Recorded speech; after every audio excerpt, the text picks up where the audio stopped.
जय माँ विंध्यवासिनी, जय माई की। प्रिय महानुभाव, एक बार किसी गांव में एक साधु किसी खंबे को पकड़ के जोर जोर से चिल्ला रहे थे, बचाओ बचाओ, इस खंबे ने मुझको पकड़ रखा है, बचाओ बचाओ, इस खंबे ने मुझको पकड़ रखा है।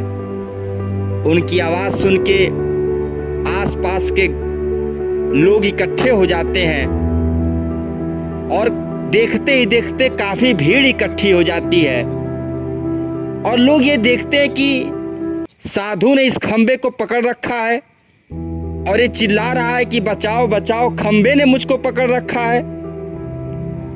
लोग कहते हैं कि कहीं ये साधु पागल तो नहीं हो गया। उन्हें देखकर साधु फिर चिल्लाते हैं कि बचाओ बचाओ, इस खंबे ने मुझको पकड़ रखा है।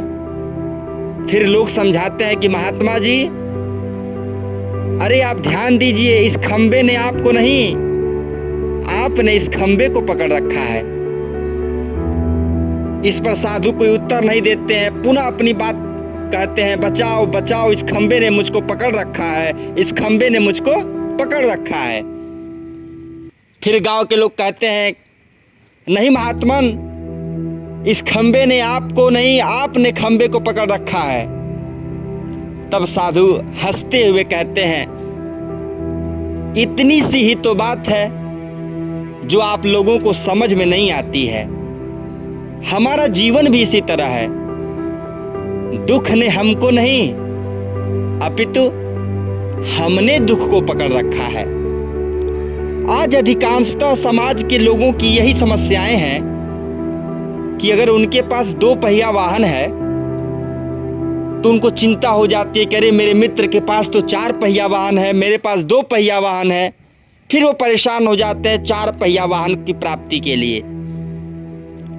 फिर उन इकट्ठा करते हैं धन, परिश्रम से वो 4 पहिया वाहन खरीद लेते हैं। फिर उनको ये चिंता होती है कि मेरे फला मित्र के पास तो इससे भी महंगी गाड़ी है, वो फिर उतनी महंगी गाड़ी के प्रयास में लग जाते हैं।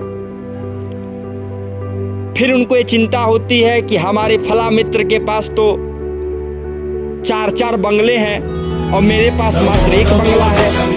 फिर दिन रात उसी तनाव में, परेशानी में उलझ जाते हैं और 4 बंगला बनाने के प्रयास में लग जाते हैं और जीवन भर समस्याओं, उलझनों, तनाव, कष्टों में अपना जीवन गुजार देते हैं। प्रिय महानुभाव, मैं ये नहीं कहना चाहता कि आप इच्छाओं को मार दीजिए। मेरा कहने का तात्पर्य ये भी नहीं कि मनुष्य को सुख सुविधाओं का त्याग कर देना चाहिए, किंतु मेरे कहने का तात्पर्य है, मुझे ओशो की एक बात बहुत अच्छी लगती है, भीतर से सन्यास और बाहर से संसार। हमें प्रयास करना चाहिए कि अगर मेरे पास आज 2 पहिया वाहन है तो कल मेरे पास 4 पहिया वाहन हो। अगर आज 1 आवास है, 1 बंगला है, तो ये जरूर प्रयास करना चाहिए कि मेरे पास कल 4 बंगला हो। लेकिन 4 पहिया वाहन की प्राप्ति में इतना परेशान न हो, उसकी प्राप्ति में इतने तनाव में मत हो जाएं कि जो भी ईश्वर ने हमको प्रदान किया है उसका आनंद लेना भूल जाएं। अगर आज 2 पहिया वाहन है तो आप पूरा प्रयास कीजिए कि आप 4 पहिया वाहन लीजिए, 50 लाख के कार को प्राप्त कीजिए। लेकिन 2 पहिया वाहन अगर आज है तो उसका भी आनंद लेना ना भूलिए। अगर आपके पास 1 बंगला है तो आप उस बंगले में खूब आनंद से जीवन गुजारिए, लेकिन अपनी पूरी ताकत लगाइए कि आप 4 नहीं 400 बंगले उत्पन्न करिए। इसलिए मेरे कहने का तात्पर्य यही है प्रिय महानुभाव, कि मनुष्य को अपना 100% लगाना चाहिए विकास में, लेकिन जो ईश्वर का दिया हुआ हमारे पास गिफ्ट है उसका भी खूब आनंद लेना चाहिए, तब जाके हमारा जीवन आनंदमय रहेगा, हमारी परेशानियां, हमारी समस्याएं कम होंगी। आपका दिन शुभ हो, मंगलमय हो। जय मां विंध्यवासिनी।